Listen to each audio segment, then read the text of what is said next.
This presentation today, we're going to discuss about effectively communicating with students and different tools that you can use while you're communicating with students for your online classes that you will be teaching. Email, blogs, classroom websites, and Facebook pages, they all become easy methods for teachers and students to communicate. They allow for conversations outside of class, convenient access to assignments and resources for the students, and provides a real-world application of technology. It also encourages learning to continue outside of the classroom setting for the student.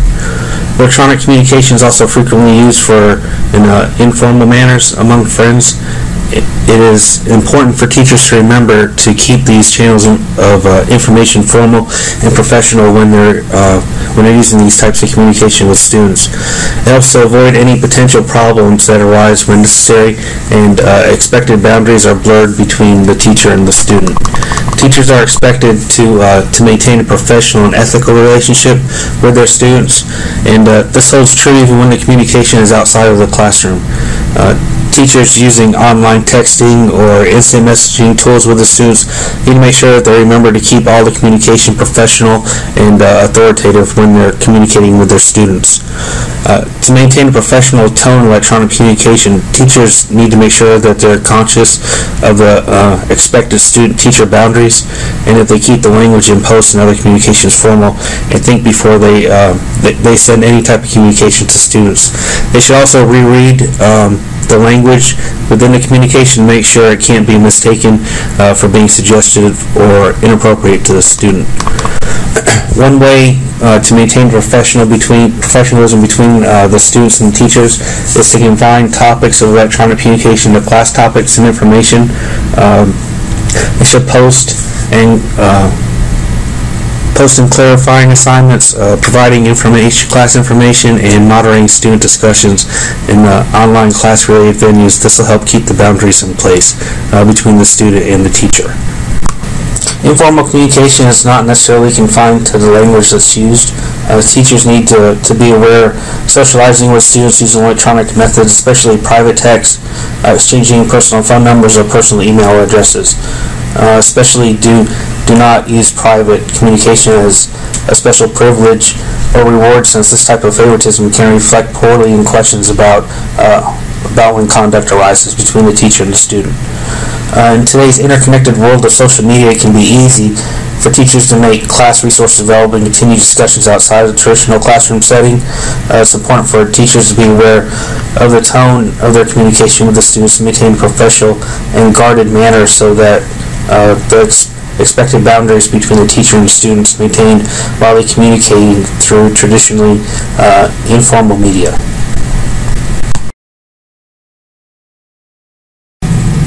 Teachers need to make sure that for communicating with students on discussion boards that they help students engage in the discussions.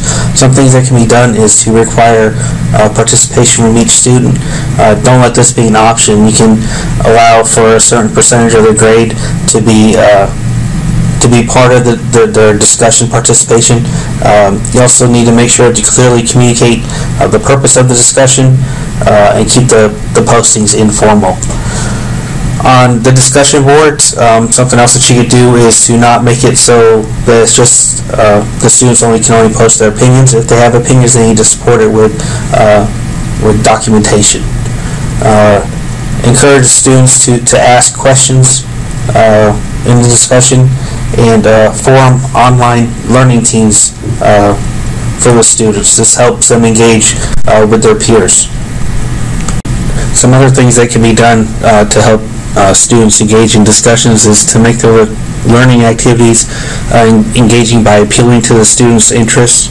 Let the students help create some of the discussion topics that are done. You can structure the activities so that they meet the course objectives and topics, and also require them to hand in assignments. Also, the instructor should participate in the online discussion. and provide feedback to the students. And also having peer evaluations, this encourages students to make sure that they do quality work, as well as helping them evaluate other students' work. Now we're going to watch a short video from Matt Weidman. He's going to talk about communicating with students.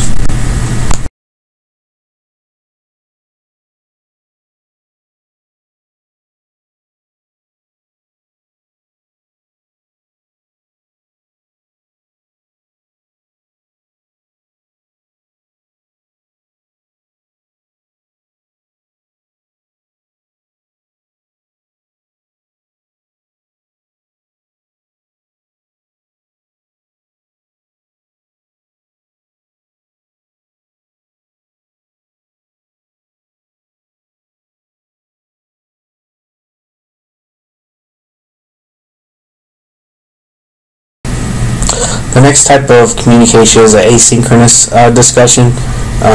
One of the advantages of this is one-to-many communication. Discussions can be threaded by subject and can have file attachments, and allows participants time for reflecting, and postings are done at students' convenience. One of the disadvantages is that students have to wait for replies to their posting in order to get feedback on what they posted from either the instructor or other students. Chat rooms are another form of communication tool that can be used. One of the uses and advantages for this is communicate to many students at the same time. It's good for immediate feedback, unlike asynchronous communication, and also it can be archived so that students that weren't able to attend or that wanted to go back to review what was discussed have that opportunity, and it's also live and interactive. Some of the disadvantages is that if the chat room is not moderated properly, the chat can get out of control very quickly, and students need to make sure that they schedule their life activities such as work in order to make sure that they're there to show up for the chat session. Another form of online communication tool that many students feel is important is online gradebook. This is only one-to-one communication, so the student can only see their grades, and students can quickly see their grade and track their progress so that they can make informed decisions on what they need to do for the class, whether it be to withdraw or whatever. One of the disadvantages is that faculty, they need to ensure that they always have a hard copy of the students' grades as backup. The final tool of communication that can be used for the student and the teacher to interact is video conferencing.